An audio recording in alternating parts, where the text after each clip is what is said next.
শ্ৰী অখিল গগৈ।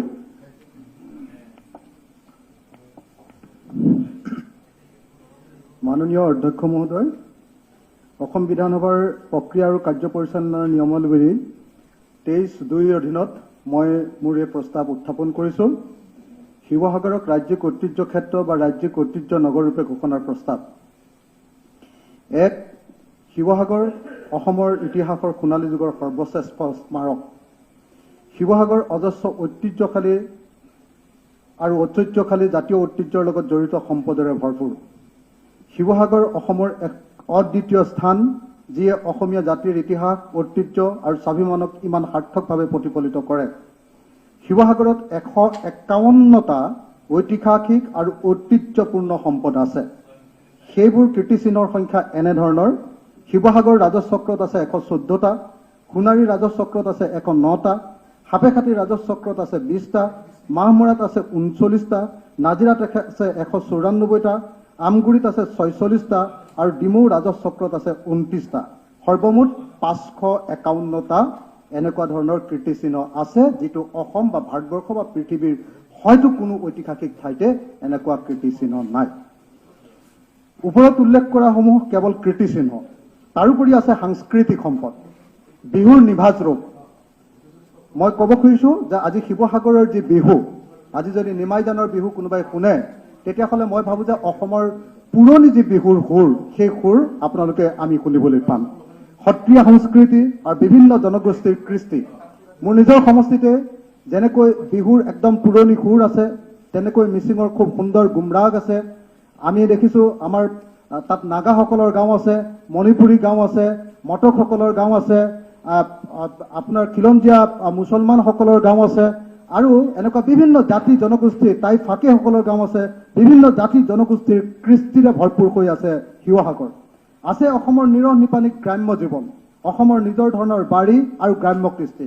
কোনোবাই যদি প্ৰকৃত অসমৰ পুৰণি অসমৰ আচল চিত্ৰটো যদি কোনোবাই চাব খোজে, এতিয়াও মোৰ সমষ্টিৰ এখন গাঁৱলৈ আহক।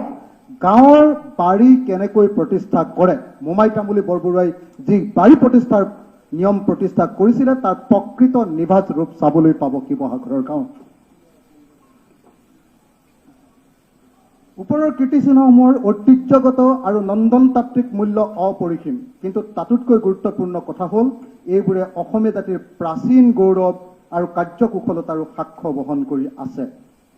ৰংঘৰ, যাক এছিয়াৰ ভিতৰত এতিয়া এছিয়াৰ প্ৰথমটো এম্পি থিয়েটাৰ ৰূপে জনা যায়। তলাতল ঘৰ, কাৰেংঘৰ, জয়সাগৰ পুখুৰী, এছিয়াৰ ভিতৰত মানুহে খন্দা আটাইতকৈ ডাঙৰ পুখুৰী বুলি যাক কোৱা হয়। আৰু শিৱসাগৰ পুখুৰী, চৰাইদেউৰ অতি গৌৰৱময় মৈদামসমূহ, পহুগড়ক যাক এছিয়াৰ ভিতৰত প্ৰথমখন চিৰিয়াখানা বুলি কোৱা হয়, শিৱদৌল, বিভিন্ন গড়, জলনিষ্কাশন প্ৰণালী আদিবোৰ অনন্য উল্লেখযোগ্য গৌৰৱোজ্জ্বল সম্পদ। তাৰোপৰি জাতীয় সমন্বয়ৰ প্ৰতীকস্বৰূপে থিয় হৈ আছে আজান পীৰ দৰগাহ। এই সামৰিক অসামৰিক ৰাজহুৱা ক্ষেত্ৰসমূহ কেইবা শতিকাজোৰা প্ৰয়াস আৰু সাধনাৰ ফল, সমগ্ৰ অসমীয়া জাতিৰ এই সাধনাৰ ফল। এইবোৰ মধ্যযুগৰ অসমৰ ঐতিহ্য আৰু পৰম্পৰাৰ গৌৰৱময় নিদৰ্শন। বৃহৎ বৃহৎ অলেখ পুখুৰী, অদ্ভুত জলপ্ৰযুক্তিৰে নিৰ্মিত বিশাল ভাণ্ডাৰ শিৱসাগৰ নগৰখনৰ সামৰিক অসামৰিক নগৰ পৰিকল্পনাৰ অন্তৰ্ভুক্ত। এইবোৰ নগৰখনৰ প্ৰাকৃতিক পৰিদৃশ্যৰো অংগ। ৰাজধানী নগৰখনক গড়খাৱৈ আৰু চকীৰ সজ্জাৰে সুৰক্ষিত কৰা হৈছিল। শিৱসাগৰৰ ঐতিহ্যমণ্ডিত মন্দিৰবোৰ অতি সূক্ষ্ম অলংকৃত স্থাপত্যৰ উজ্জ্বল নিদৰ্শন। অসমৰ স্থানীয় মন্দিৰ স্থাপত্যকলাৰ দিশৰ পৰা এই মন্দিৰসমূহ পূৰ্ণ বিকশিত বুলি ক'ব পাৰি।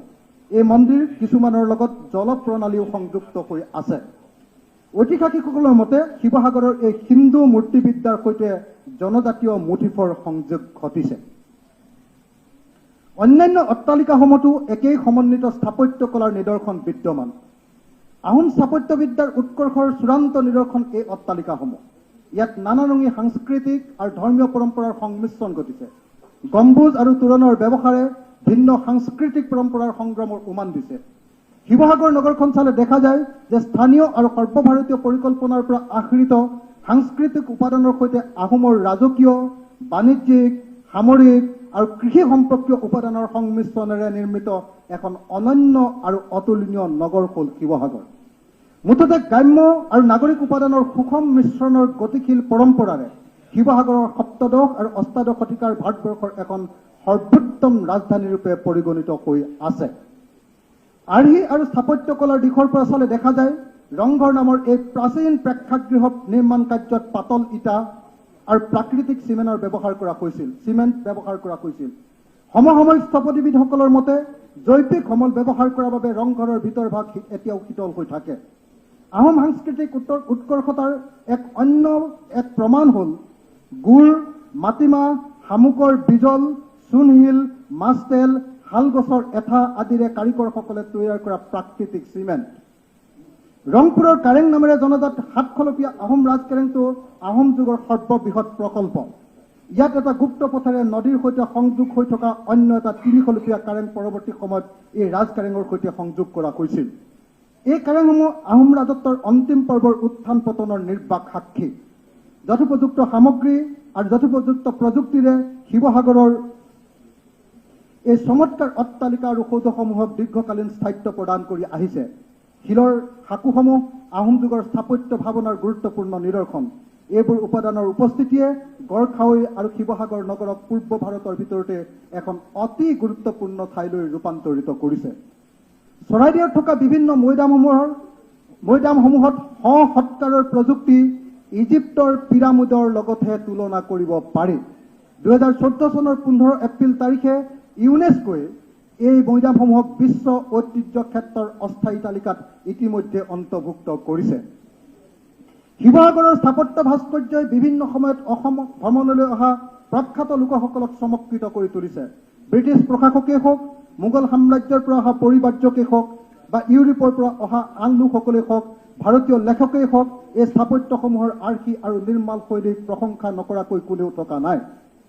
দিখৌ নৈৰ কাষৰী হৰাগুৰি চাপৰি, ফকীৰে সজালে মঠ, চকুৰি ভকতে লয় আল্লাৰে নাম, মাদুৰী বনৰে কঠ। এয়া এটা লোকগীত। এইদৰে বৰ্ণিত ব্যক্তিজন আছিল শ্বাহ মিৰাণ বা শ্বাহ মিলান। তেওঁ এজন চুফী সাধক আছিল। সুদূৰ বাগদাদৰ পৰা আহি হৰাগুৰি চাপৰিত তেওঁ বসবাস কৰিছিল। সপ্তদশ শতিকাৰ মাজভাগত স্বৰ্গদেউ প্ৰতাপ সিংহৰ দিনত তেওঁ আহিছিল। আজানপীৰ দৰগাহ হৰাগুৰি চাপৰিৰ সেই ঠাইত নিৰ্মিত হৈছে, যি ঠাইত আজান পীৰে 120 জন ভকতক লৈ তাতে ধৰ্ম প্ৰচাৰ কৰিছিল। শিৱসাগৰৰ দৰ্শনীয় স্থাপত্যসমূহৰ পটভূমিৰূপে আছে ব্ৰহ্মপুত্ৰ, দিখৌ, দিচাং আদি নদীসমূহ, দক্ষিণ দিশে থকা পাহাৰসমূহ আৰু বিশাল সমভূমি অঞ্চল। নগৰখনত অৱস্থিত ৰাজকীয় স্মাৰক, দুৰ্গ, নদীপাৰৰ ভূদৃশ্য, প্ৰতিৰক্ষা চকী, বিশাল বিশাল পুখুৰী আৰু গড়খাৰসমূহৰ মাজত সামৰিক, ধৰ্মীয়, আধুনিক, মধ্যযুগীয় আদি ভিন্ন ধৰ্মী উপাদান একেলগে সান্মিহলি হৈ আছে। অসমৰ আন আন নগৰত প্ৰাকৃতিক আৰু মানৱসৃষ্ট স্মাৰকৰ এনে সমাৱেশ কেতিয়াও দেখিবলৈ পোৱা নাযায়। এই স্মাৰকসমূহে তাহানি অসমৰ অৰ্থনৈতিক সমৃদ্ধি আৰু ৰাজনৈতিক অৱস্থাৰ স্বাক্ষৰ বহন কৰি আছে। ঐতিহ্য নগৰ হিচাপে শিৱসাগৰৰ গৌৰৱ অষ্টাদশ শতিকাতে শেষ হোৱা নাই। 19বিংশ শতিকা আৰু পিছৰ কালছোৱাতো এই চহৰৰ অন্যান্য সাংস্কৃতিক যাত্ৰাত বহু নতুন দিশ জড়িত হৈ পৰিছে। নগৰখনৰ চুকে কোণে ঔপনিৱেশিক যুগৰ স্মাৰকেৰে ভৰি আছে। 19বিংশ শতিকাৰ নিৰ্মাণ প্ৰযুক্তিৰ নিদৰ্শন দিখৌ নদীৰ কপি লগা দলঙে অসমৰ বহু মানুহক এতিয়াও বিস্ময়াভিভূত কৰি আহিছে। শিৱসাগৰ নগৰৰ লগত অসমীয়া সাহিত্যৰ আধুনিক যুগৰ তাৎপৰ্যপূৰ্ণ ইতিহাস জড়িত হৈ আছে। প্ৰথম ছপাশাল অৰুণোদয় আলোচনীৰ প্ৰতিষ্ঠাই হওক বা 19বিংশ শতিকাৰ সাহিত্যিক কৰ্মৰাজিয়ে হওক, 1946 খ্ৰীষ্টাব্দত আমেৰিকান বেপ্টিষ্ট মিছনেৰীয়ে প্ৰকাশ কৰা অৰুণোদয়ে অসমীয়া সাহিত্যত আধুনিক যুগৰ শুভাৰম্ভ ঘটাইছিল এই শিৱসাগৰতে। কিয় ঐতিহ্য নগৰী হিচাপে ঘোষণা কৰিব লাগে শিৱসাগৰক? শিৱসাগৰৰ বেছিভাগ ভৱন, অন্যান্য স্থান, চৌপাশৰ অঞ্চলসমূহ বিভিন্ন ৰাজ্যিক আৰু কেন্দ্ৰীয় চৰকাৰৰ আইনৰ অধীনত এতিয়াও সংৰক্ষিত হৈ আছে। নগৰখনৰ এইসমূহ আপুৰুগীয়া সম্পদ সংৰক্ষণ আৰু প্ৰতিপালনৰ বাবে সীমিত পুঁজি এতিয়াও যোগান ধৰি থকা হৈছে। সেয়েহে এই কীৰ্তিচিহ্নসমূহ বৰ্তমান আংশিকভাৱে ভাল বা মধ্যমীয়া সংৰক্ষণ ব্যৱস্থাৰেহে সংৰক্ষিত হৈ আছে। এইবোৰৰ প্ৰকৃত যথোপযুক্ত সংৰক্ষণ, সংবৰ্ধন আৰু সৌন্দৰ্যকৰণৰ কামবোৰ সঠিকভাৱে কৰিবলৈ শিৱসাগৰক ৰাজ্যিক ঐতিহ্য ক্ষেত্ৰ, ষ্টেট হেৰিটেজ চাইট বা ৰাজ্যিক ঐতিহ্য নগৰী, ষ্টেট হেৰিটেজ চিটি ৰূপে ঘোষণা কৰিব লাগে। শিৱসাগৰত থকা কীৰ্তিস্তম্ভসমূহৰ চৌপাশৰ প্ৰাকৃতিক পৰিৱেশে অসমীয়া জাতিৰ পৰিশীলিত বসতি পৰিকল্পনাৰ আভাস দিয়ে। এনে পৰিকল্পনাৰ অন্তৰ্গত দৃশ্যাংশত চমৎকাৰ সৌধসমূহৰ সৈতে অতি সূক্ষ্ম ৰূপত সংলগ্ন হৈ আছে খেতিপথাৰৰ মাজে মাজে সজা অসংখ্য আলিবাট আৰু দূৰ দূৰণিৰ পথাৰলৈ যোৱা পথবোৰ। এই সংহত ইণ্টিগ্ৰেটেড প্ৰণালী অক্ষুণ্ণ ৰাখিবলৈ ঐতিহ্য সংৰক্ষণৰ শেহতীয়া পদ্ধতিসমূহ শিৱসাগৰৰ দ্ৰুতগতিত ঘটি থকা বিস্তাৰৰ প্ৰতি লক্ষ্য কৰি এই ঐতিহ্যসমূহ সঠিক পৰিকল্পনাৰে ৰক্ষা কৰা বৰ জৰুৰী হৈ পৰিছে। এই স্মৃতিস্তম্ভসমূহ ৰক্ষা কৰিবলৈ আমাৰ হাতত বিভিন্ন আইনী ব্যৱস্থা আছে যদিও এক সংহত আৰু সুচিন্তিত প্ৰচেষ্টাৰ জৰিয়তেহে স্থানসমূহ ভালদৰে সংৰক্ষণ কৰিবলৈ সক্ষম হ'ব পৰা যাব। এই দিশবোৰ বিবেচনা কৰি শিৱসাগৰক ঐতিহ্য ক্ষেত্ৰ ৰূপে বা ঐতিহ্য নগৰী ৰূপে ঘোষণা কৰা উচিত। কেনেকৈ শিৱসাগৰক ঐতিহ্য ক্ষেত্ৰ বা ঐতিহ্য নগৰী ৰূপে ঘোষণা কৰিব পাৰি? Silent, please. Silent. Assam Heritage Tangible Protection, Preservation, Conservation and Maintenance Act 2020 অধীনত একোখন ঠাইক ঐতিহ্য ক্ষেত্ৰ হেৰিটেজ সাইট ৰূপে ঘোষণাৰ ব্যৱস্থা আছে। উপযুক্ত আইনৰ 3 subsection A, subsection Roman 1, 3 subsection A, Roman 2, 6(1), 6(2), 8, 13 আৰু 14 ধাৰাৰ অধীনত শিৱসাগৰক ঐতিহ্য ক্ষেত্ৰ হেৰিটেজ সাইট ৰূপে বা ঐতিহ্য নগৰী হেৰিটেজ সিটি ৰূপে ঘোষণা কৰিব পাৰি। অথবা the Assam ancient monuments and records act 1959 সংশ্লিষ্ট ধাৰাৰ অধীনত ঐতিহ্য ক্ষেত্ৰ ৰূপে ঘোষণা কৰিব পাৰি। শিৱসাগৰক ঐতিহ্য ক্ষেত্ৰ বা ঐতিহ্য নগৰ ঘোষণা কৰাটো ইউনেস্কোৰ 1972 চনৰ বিশ্ব সাংস্কৃতিক আৰু প্ৰাকৃতিক ঐতিহ্য সংৰক্ষণ ঘোষণাৰ লগত সম্পূৰ্ণৰূপে খাপ খাই পৰে। ৰাজ্য চৰকাৰে শিৱসাগৰক ঐতিহ্য নগৰ ৰূপে ঘোষণা কৰিবলৈ ভাৰত চৰকাৰক অনুৰোধ কৰিব পাৰে। ভাৰত চৰকাৰে the ancient monuments and archaeological sites and remains act 1958 অধীনত এনে ঘোষণা দিব পাৰে। মই মাননীয় সাংস্কৃতিক মন্ত্ৰী ডাঙৰীয়াক অনুৰোধ কৰিছো মনোযোগ দিবৰ কাৰণে। মই এই কথাটো উল্লেখ কৰিছো, the ancient monument and archaeological sites and remains act 1958 Bharat চৰকাৰৰ এই আইনে এখন ঠাইক ঐতিহ্য নগৰী ৰূপে ঘোষণা কৰিব পাৰে। আনহাতে ৰাজ্য চৰকাৰে কেন্দ্ৰীয় চৰকাৰক শিৱসাগৰক national heritage city development and augmentation যোজনা অন্তৰ্ভুক্ত কৰিবলৈ অনুৰোধ কৰিব পাৰে। ভাৰতবৰ্ষৰ 13খন এনেকুৱা ঠাই আছে যি 13খন নগৰক ইতিমধ্যে এনেকৈ ভাৰত চৰকাৰে হেৰিটেজ নেশ্যনেল হেৰিটেজ চিটি ঘোষণা কৰিছে। শিৱসাগৰক ঐতিহ্য ক্ষেত্ৰ বা ঐতিহ্য নগৰ ঘোষণা কৰিলে কি লাভ হ'ব? শিৱসাগৰক ৰাজ্যিক ঐতিহ্য ক্ষেত্ৰ বা ৰাজ্যিক ঐতিহ্য নগৰ ঘোষণা কৰিলে শিৱসাগৰৰ গুৰুত্ব সাংঘাতিক বৃদ্ধি পাব। ভাৰত চৰকাৰৰ আইকনিক চাইটৰ ঘোষণাৰ সৈতে ই খাপ খাই পৰিব। ভাৰতৰ জয়পুৰ আৰু আহমেদাবাদ নগৰৰ দৰে ই ভাৰতবাসীৰ চকুত এখন প্ৰখ্যাত চহৰ হৈ পৰিব। শিৱসাগৰক ৰাজ্যিক ঐতিহ্য নগৰী ঘোষণা কৰিলে ইউনেস্কোৰ ওচৰত ইয়াক এখন বিশ্ব ঐতিহ্য নগৰী ৱৰ্ল্ড হেৰিটেজ চিটি ৰূপে দাবী উত্থাপন কৰি স্বীকৃতি আদায় কৰাৰ বাট মুকলি হৈ পৰিব। সন্মানীয় সদস্য, নহয় আপোনাৰ হাতত 2.5 মিনিট আছে। কিবা যদি গুৰুত্বপূৰ্ণ আছে শেষ হৈ যাব মোৰ, মানে কিবা নকৰি পেলাই আপুনি ক'ব পাৰে ইম্পৰ্টেণ্ট পইণ্টখিনি। শেষ হৈ যাব মোৰ। ই ভাৰতীয় তথা বিশ্বৰ পৰ্যটকসকলৰ দৃষ্টি আকৰ্ষণ কৰাৰ লগতে ঘৰুৱা পৰ্যটকৰ আকৰ্ষণৰ কেন্দ্ৰস্থল হৈ পৰিব। অসমবাসী আকৌ এবাৰ ইয়াৰ ঐতিহ্য গৌৰৱ আৰু স্বাভিমানৰ প্ৰতি সচেতন হৈ পৰিব। পৰ্যটন বৃদ্ধিৰে শিৱসাগৰত ব্যৱসায় বাণিজ্য বৃদ্ধি হ'ব আৰু বৃহৎ পৰিমাণে চৰকাৰী ৰাজহ বৃদ্ধি হ'ব। শিৱসাগৰ বিশ্বৰ এক আকৰ্ষণীয় পৰ্যটন ক্ষেত্ৰ হৈ উঠিব। ভৱিষ্যতৰ সপোন শিৱসাগৰক এবাৰ ঐতিহ্য নগৰ বা ঐতিহ্য ক্ষেত্ৰৰূপে ঘোষণা কৰাৰ পাছতে বিত্তীয় আৰু সাংস্কৃতিক বিষয়ৰ যোগ্য বিশেষজ্ঞৰ দ্বাৰা বিষয়সমূহ চোৱা চিতা কৰাব লাগিব। তেতিয়া স্থাপত্য, নগৰ পৰিকল্পনা, ইতিহাস, প্ৰত্নতত্ত্ব, ঐতিহ্য অধ্যয়ন, সাহিত্যৰ ইতিহাস আদি ভিন ভিন বিষয়ত বিশেষজ্ঞসকলক প্ৰকল্পটোৰ সৈতে জড়িত কৰি এই ঐতিহ্য নগৰখনক এক অন্যান্য আয়তন দিব পৰা যাব। চৰকাৰে শিৱসাগৰক ঐতিহ্য নগৰ পৰিচালনা প্ৰাধিকৰণ নামেৰে এক পৰিচালনা ব্যৱস্থা গঢ়ি তুলিব পাৰিব আৰু এই প্ৰাধিকৰণে এই সপোনৰ প্ৰকল্পক সাকাৰ কৰি তুলিবৰ বাবে প্ৰয়োজন হোৱাৰ সকলো ধৰণৰ পৰিকল্পনা আৰু সমন্বয় সাধন সম্ভৱ কৰি তুলিব পাৰিব। সৰ্বোপৰি এই সপোনৰ প্ৰকল্প আগবঢ়াই নিব পাৰিলে সমগ্ৰ অসমীয়া জাতি চৰকাৰৰ ওচৰত কৃতজ্ঞ হৈ পৰিব। আহক পঞ্চদশ অসম বিধানসভাই শিৱসাগৰক ঐতিহ্য ক্ষেত্ৰ বা ঐতিহ্য নগৰ ৰূপে ঘোষণা কৰাৰ সংকল্প গ্ৰহণ কৰোঁ। আহক আমি অসমীয়া জাতি আৰু অসমৰ জনগণৰ আটাইতকৈ গৌৰৱৰ স্থলী শিৱসাগৰক বিশ্বৰ সন্মুখত উজ্বলাই তোলো। ধন্যবাদ। অখিল গগৈ, মই মাত্ৰ দুটা কথা যোগ দিবলগীয়া আছে। অধ্যক্ষ মহোদয়, ইতিমধ্যে শিৱসাগৰ নগৰখনক মই সম্পূৰ্ণৰূপে চাফ চিকুণৰ কাম আৰম্ভ কৰি দিছোঁ। আপুনি জানে যে অহা অক্টোবৰ মাহৰ পৰা আমাৰ টুৰিষ্ট ছিজন আৰম্ভ হ'ব।